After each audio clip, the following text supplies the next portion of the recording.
हो, क्योंकि इंसान पीएचडी कर रहा है हाई, तो eight the end of the day जब इतना हाई क्वालिफाइड बंदा सोसाइटी में एडजस्ट नहीं हो पाए तो हम नई जनरेशन को कैसे ये उनको इंस्पायर करें कि वो एकेडमिक्स में जाए। और हायर एजुकेशन का जो हाल है वो दिन ब दिन बदतर होता जा रहा है, क्योंकि जब आप जो टीचर्स आप हायर कर रहे हो, जब उनको आप salary as per the UGC guideline नहीं दे पा रहे हैं, तो जो यंग जनरेशन उनके तहत पढ़ती है वो कैसे मोटिवेट हो कि वो रिसर्च के लिए। इनफैक्ट जब इलेक्शन कैंपेनिंग का दौर चल रहा था तो हम हर एक पार्टी के पास गए जिन्होंने उस टाइम पे वादे किए कि भाई जी हम ये मसला जो ही हमारी सरकार, जब असेंबली का पहला सेशन होगा, असेंबली का पहला बजट होगा, तो हम आपकी डिमांड्स जो है एटलीस्ट फुलफिल करेंगे। सैलरी पे तो उन्होंने कहा ये तो बेसिक है, जब लद्दाख ने किया तो हमें कौन रोकेगा। लेकिन अब मुझे लगता है दरवाजे बंद किए नहीं, दरवाजे बंद नहीं, वो कह रहे हैं कि हमें देखना पड़ेगा, कमिटीज पे कमिटीज बनाए जा रहे हैं, लेकिन यहाँ इस पे तो कमिटीज भी बनी है, रिपोर्ट भी दिया जा, उन्होंने बनाई ऑलरेडी बनी है। एलजी साहब के पास गए हैं, एलजी साहब को भी हमने बोला है, लेकिन इस टाइम सरकार कभी एलजी साहब को बोल रही है, एलजी साहब इनको बोल रहे हैं, लेकिन at the end of the day हम एजुकेटेड यूथ सफर कर रहे हैं। ड्यूरिंग इलेक्शन कैंपेनिंग में भी सीएम साहब उमर अब्दुल्ला साहब ने भी कहा कि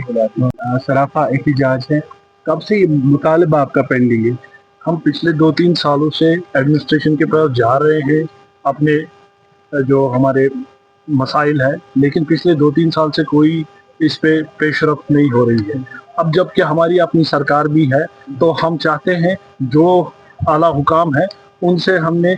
बहुत सारे मसले हैं, लेकिन इमीडिएट 3 मसले हैं। पहले हमारी salary as per the UGC guidelines होनी चाहिए, जबकि 2019 को यूटी 2 बनी हमारी जम्मू कश्मीर और लद्दाख ने इंप्लीमेंट किया, why Jammu and Kashmir is lagging behind. Second, हमारी विंटर एंड समर सैलरी हुआ करती थी, वो भी ये अब नहीं दे रही है, उसको भी रेस्टोर किया जाए। और कंटिन्यूएशन फॉर 3 इयर्स, क्योंकि हमें हर साल हायर किया जा रहा है, फिर हर साल हमें हमारी वेरिफिकेशन हो रही है, तो इसलिए हम चाहते हैं कि कंटिन्यूएशन अगर 1 साल हमें हायर किया जाए वो कंटिन्यूअसली 3 साल के लिए जाए। और हमारा बेसिक नॉमेनक्लेचर हमें बहुत, इन्होंने पहले हम कंट्रैक्चुअल असिस्टेंट प्रोफेसर्स कहा जाता था हमें, तो अब इन्होंने हमें need based academic arrangement lecturers कहा जा रहा है, तो हमें नॉमेनक्लेचर रेस्टोरेशन चाहिए। और लॉन्ग टर्म में कि जॉब पॉलिसी हमारी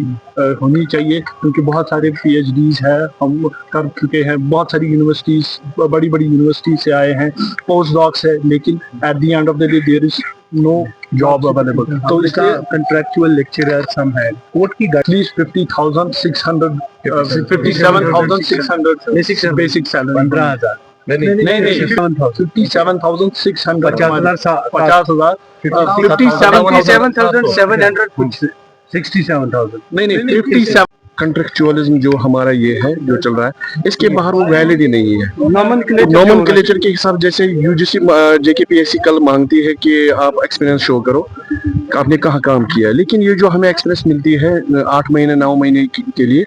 ये बियॉन्ड कंट्रेक्चुअलिज्म कोई वैलिड पॉइंट नहीं रखती है, क्योंकि हमें लेवल 10 का वो एक्सपीरियंस नहीं मिलता है, क्योंकि बेसिक सैलरी है ही नहीं हमारे पास 57,700, तो हमें 28,000 कंसोलिडेटेड पे दिया जाता है। इसलिए हमारी ये रिक्वेस्ट है कि हमारी एक्सपीरियंस सर्टिफिकेट भी वैसी दी जाए। देखिए हम हमारे इस ग्रुप में अभी 10 साल 12 साल से काम कर रहे हैं इसमें, दैट मीन्स कल अगर वो किसी जगह जॉब के लिए जाएगा या एक्सपीरियंस शो करेगा, वहाँ पर कुछ नहीं होगा, वहाँ वो सिंपल पेपर है कि इसने 8 महीने यहाँ से यहाँ तक काम किया। नॉमेनक्लेचर के हिसाब से हमें एक्सपीरियंस भी मिलनी चाहिए, ताकि कल को जेकेपीएससी एग्जाम अगर हम देंगे तो हमारी ये 10 साल की मेहनत जो है वहां पर काउंट हो जाए। ये हमारी गुजारिश है।